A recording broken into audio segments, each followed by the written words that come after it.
Welcome to Coffee and Tea with AARP Connecticut. This bi-weekly virtual conversation series features AARP staff and volunteers and Connecticut decision makers. In these conversations, we address a variety of topics on issues affecting our state's older residents. I'm Anna Doroghazi. I'm the Associate State Director for Advocacy and Outreach at AARP Connecticut. And here with me today, we have AARP volunteer Kathy Null, and we also have the State of Connecticut Long-Term Care Ombudsman Mairead Painter. Mairead and Kathy, thank you both so much for being here today. Thank you, Anna. Thank you so much for having us. I'm happy to have a cup of coffee with you all. Excellent. I have my cup of tea that is too hot to drink right now, so we'll get to the tea later. Yeah. So Mairead, we know you are incredibly busy these days, so we're just going to jump right in with some questions for you. First of all, what is the Office of the Long-Term Care Ombudsman? What has the role of your office been historically, and how has it changed in the past year or so because of COVID-19? Interesting you should ask. No one really understands or knows the word ombudsman until they need one, it seems like. So it is a different word, but our office, we are part of the State Department on Aging and Disability Services. The Long-Term Care Ombudsman's office represents the rights of residents in nursing homes, residential care homes, and assisted living facilities. So for residents that live there, sometimes they just have questions, concerns. They want to know if the information they have is correct. Other times they may have a complaint or something that had happened and they want to know what they can do about it. And there's a couple of ways that we move cases forward. We could just give them information on how to address it themselves. And then other times they ask us to help address it for them. We have regional ombudsmen throughout the state. And then we also have resident advocates who are volunteers that work in our program. And we're looking for more of them. So if anybody out there would like to be a resident advocate, be sure to let me know. And they go in and they work with residents to help resolve issues and concerns to ensure that they live the highest quality of life.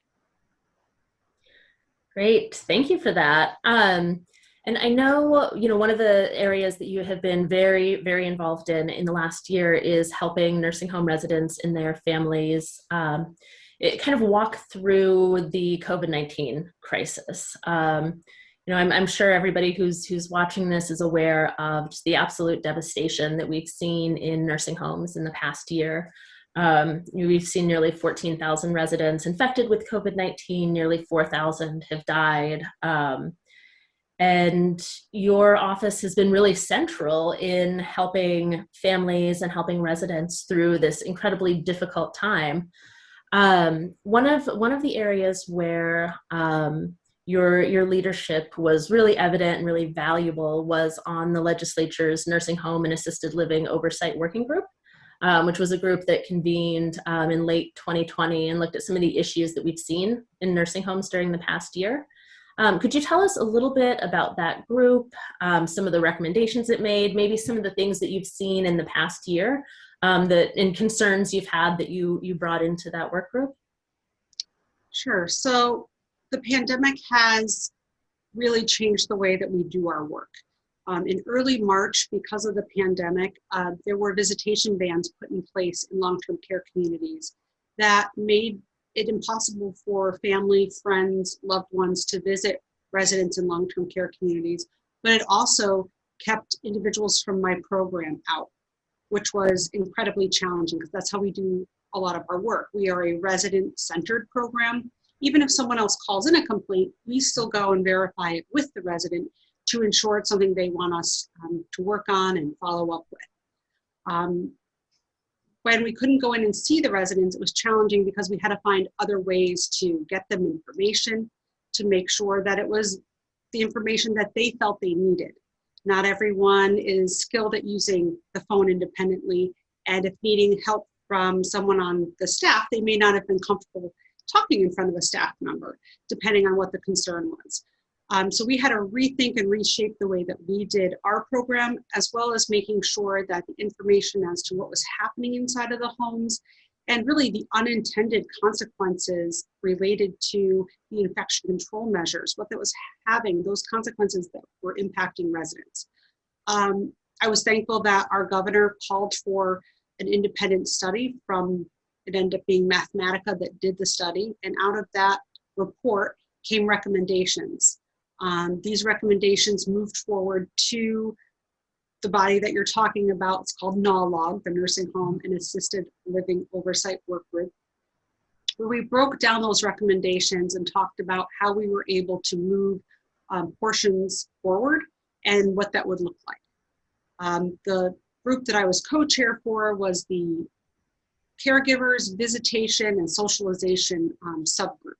And we really looked at what is the social and emotional impact of all of this been on residents. I would say it has also had an impact on family members, but specifically to residents of long-term care communities, and what safeguards can we put in place in order to help mitigate some of that risk.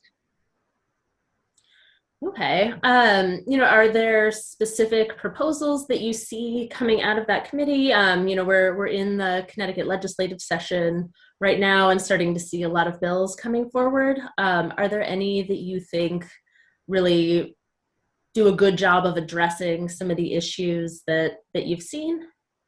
Yes, a couple of things that we've really focused on are essential caregiver support individuals. So highlighting the need for residents to have access to individuals outside of the nursing home of their choosing who could support them in living their best quality day. And that's going to look different for every resident, and who that is going to be different for every resident. So there were a lot of recommendations that were moved forward. We're hoping to see the legislature bring up a bill that we can make sure that not only for this pandemic, but moving forward, if there's a time when there needs to be restrictions put in place related to visitors, that people will always have access to that one person who supports them. Another bill that we're hoping to see out very soon is related to technology, camera use, other type of technology in long-term care communities. In the past, we've had the support of AARP, and we've tried to pass a bill related to camera use in long-term care communities, and it has not passed. However, this year, we think we've been able to demonstrate why that's important, what that need is. And I know there's been a concern related to abuse and neglect, and that it might capture things like that, and people see it as a tool in that way. But I think it goes well beyond that.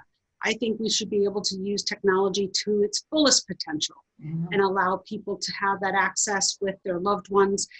Think about it. You could have your Echo Dot or Alexa on, mine's going to turn on now, and watch Jeopardy together, right? And answer the questions and communicate. And that's a way to continue to connect with each other, even though you may not be able to be right there with them in that moment.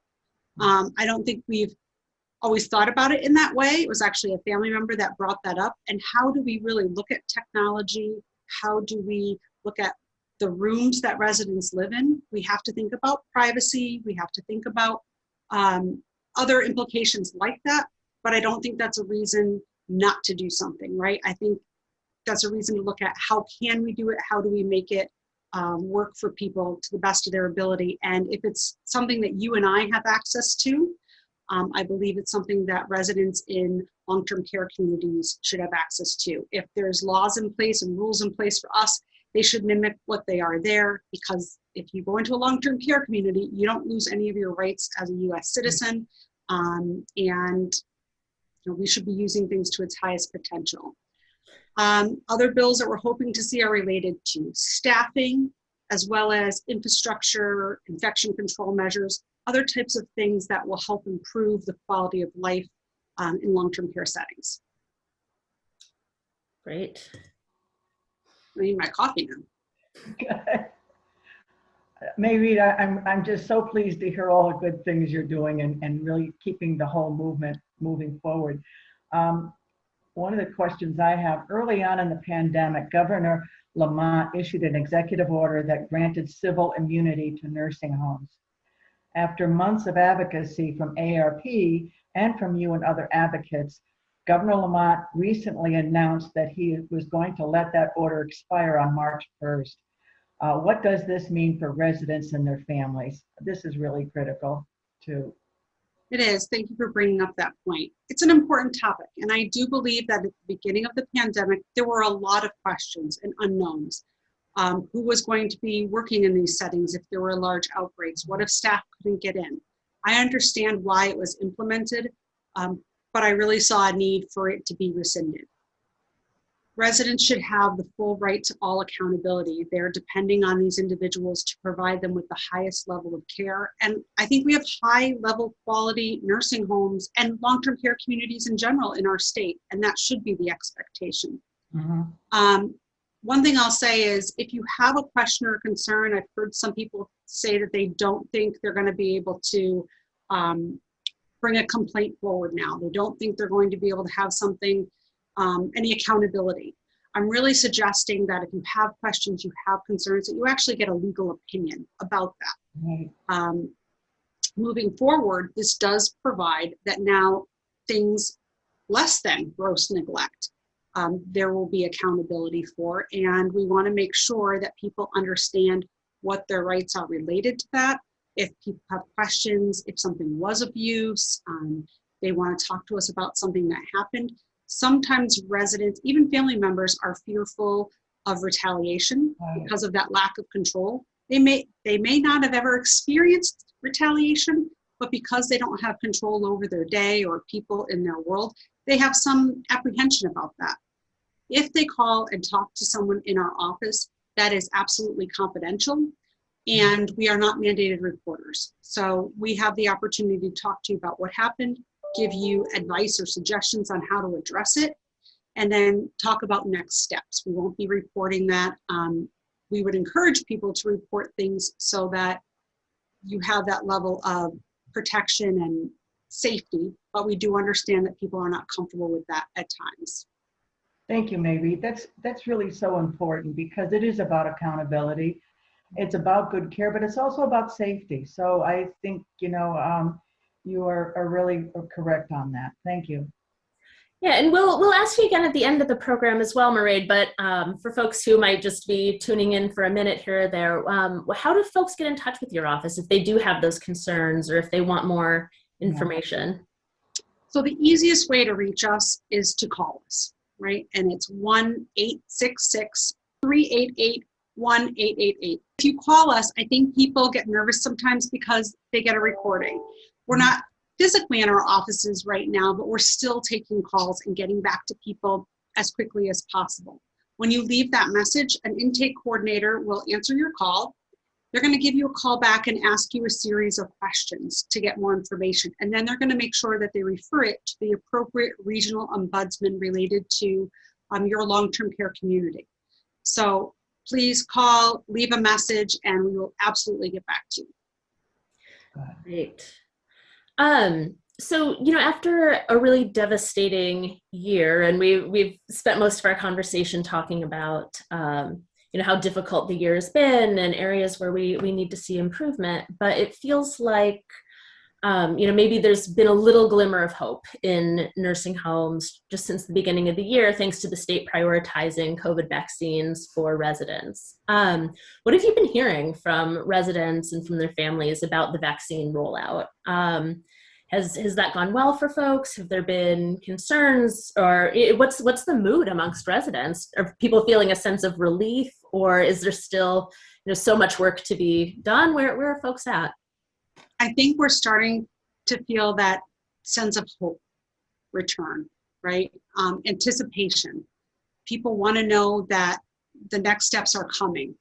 And so I will say I was extremely happy with the way that both the governor and the Department of Public Health prioritized our long-term care communities, ensuring that they were the first ones to have an opportunity to receive the vaccine. There's also been a tremendous amount of effort put into information and education and just sharing so that people felt comfortable to receive the vaccine. It's great to roll something out, but if somebody's not going to take it because they don't have enough information, it's not worth it. So a lot of effort and energy was put into information sharing, making sure that it was factual information based on science, and that it went to the residents and to family members so that they could make an informed decision. We've seen a wonderful response in the long-term care communities from the residents. We know that there's been some staff that were apprehensive. It was interesting to see that in the first round, not as many staff received the vaccine as in the second round. We're not sure if that's because they were waiting to see how the first round went, or if some communities decided to split it up in case there were people that had reactions, just not knowing.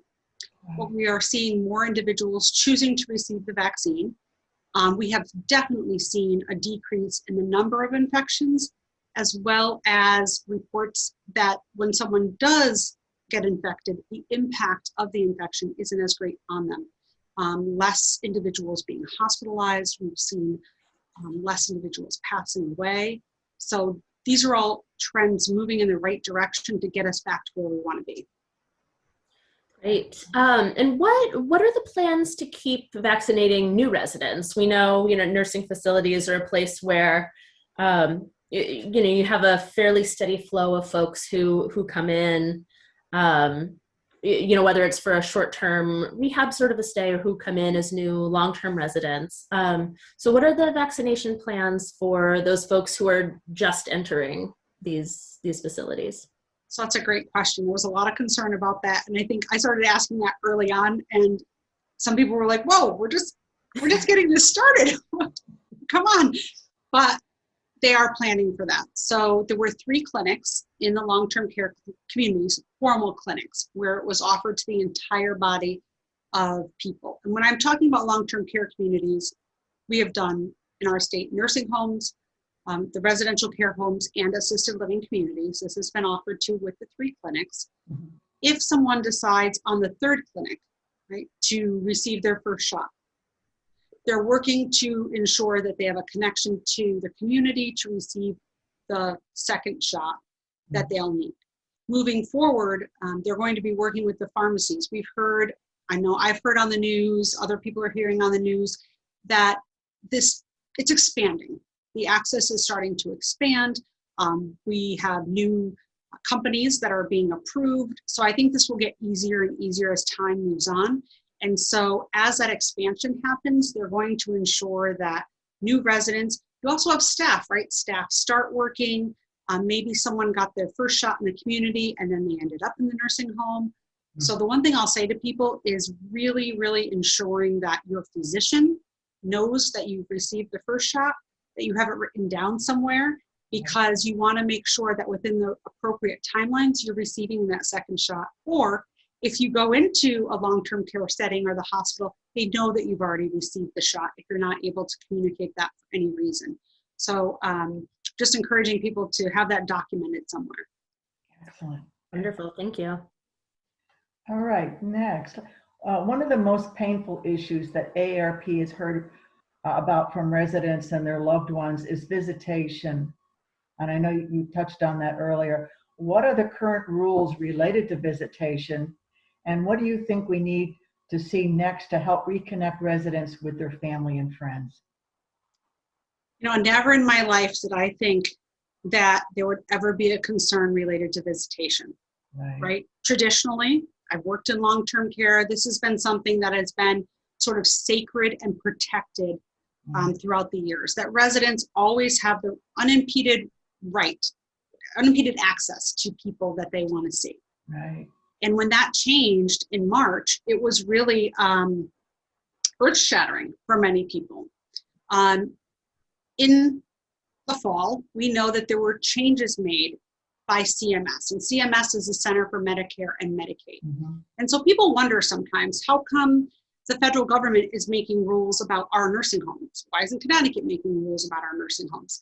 Well, the federal government also licenses. We have a local license and then a federal license over these communities. And so they do have to respond to the guidance and the information that's coming out from the federal government. So the federal government said that there could be no visitors. That guidance changed in the fall, and they put parameters around what the visitation could look like and when it could happen. So currently, individuals can have visitation if the state is, their area, right, by county is below 10% for COVID outbreaks in their communities, the community rate, and that no one in their community, either a resident or a staff, has tested positive in the past 14 days. I'll get back to that one in a second. The other thing they can have it for is something called a compassionate care visit. Now, some people were hearing them say, well, the doctor says that they're not at the level for a compassionate care visit. That's in the end of life. Well, I want to really strongly suggest that you go to our website, Google Connecticut Long-Term Care Ombudsman Program. Our page will come up. We have information on how to advocate for a compassionate care visit. We're also working to educate the long-term care communities. It is supposed to be a team meeting between the resident, their care providers, and their family, friends, people who give input into their life to decide what their needs are and how and if a compassionate care visit should move forward. And so we're really working on getting that information out to people. When you look at indoor visits, they're not going to look the same as a traditional indoor visit at this time. Normally you'd go to the resident's room, you could walk throughout the facility. That's not happening. What's happening is you'll be given a space inside the facility where you will still be physically distanced. You will need to maintain masks on, as well as all of the infection control protocols. So that's what I would expect if they're having indoor visits.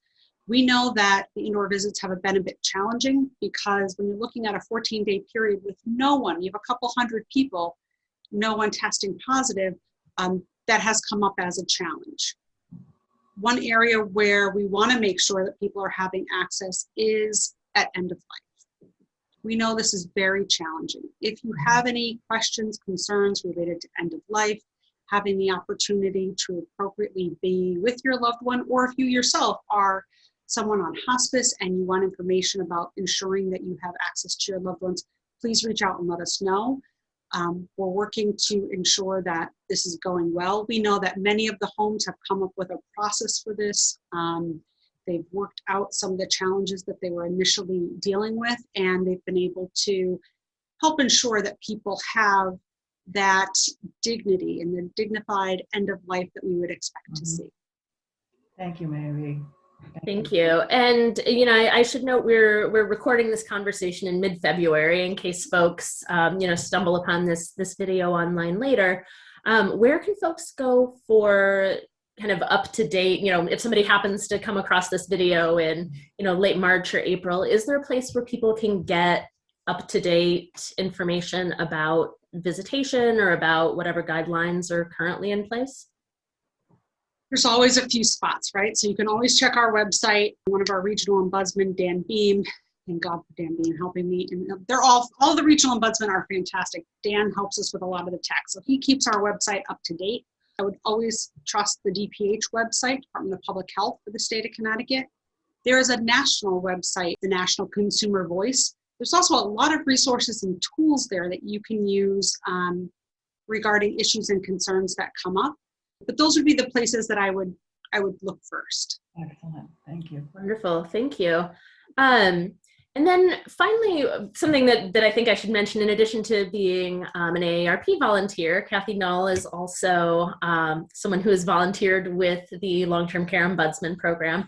You know, so I guess I'll ask Kathy first, and then, you know, Mairead, have you build on her response. But how can people get involved with the Long-Term Care Ombudsman Program, or if there are issues they're hearing about today, how can they get involved and maybe volunteer? Just go over, you know, some of the things that Mairead's already brought out. First, I want to thank Mairead and her regional ombudsman and her staff, because they're really they always do a great job, and they're just doing an even a better job. This is a very stressful time.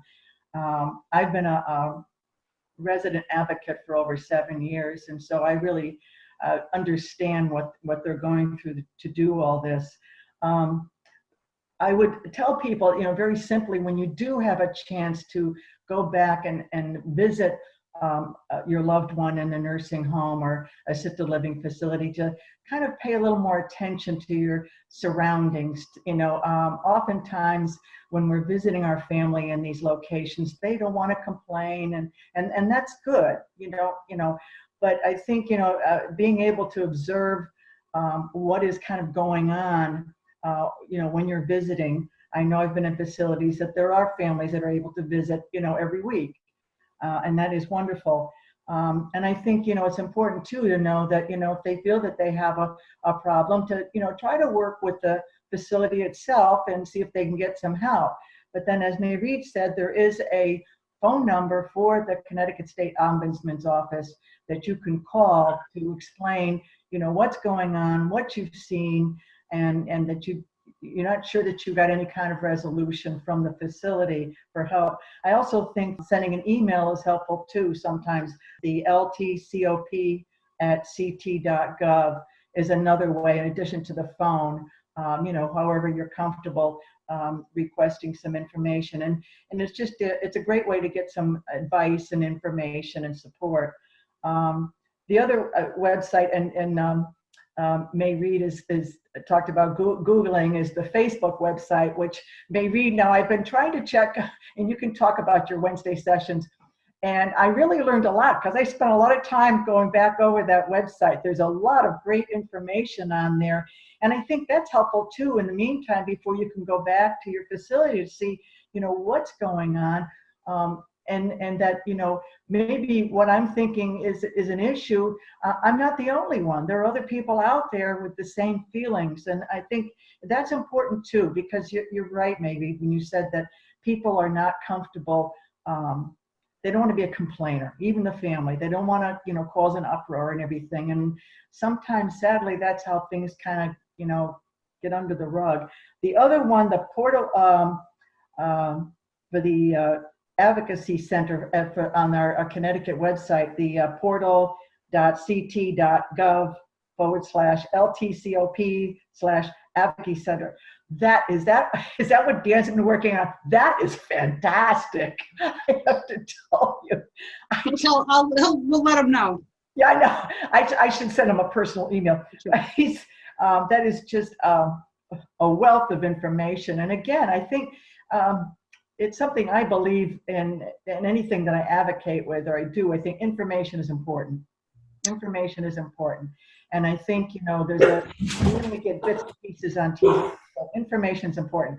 And the other, I hear one of the pups in the background there. Another option is to become a resident advocate. I think one of the things I found in speaking to one of my legislators in a virtual meeting is the fact that it's kind of assumption that people in nursing homes are only there for a few months, and they can be there for a very long time.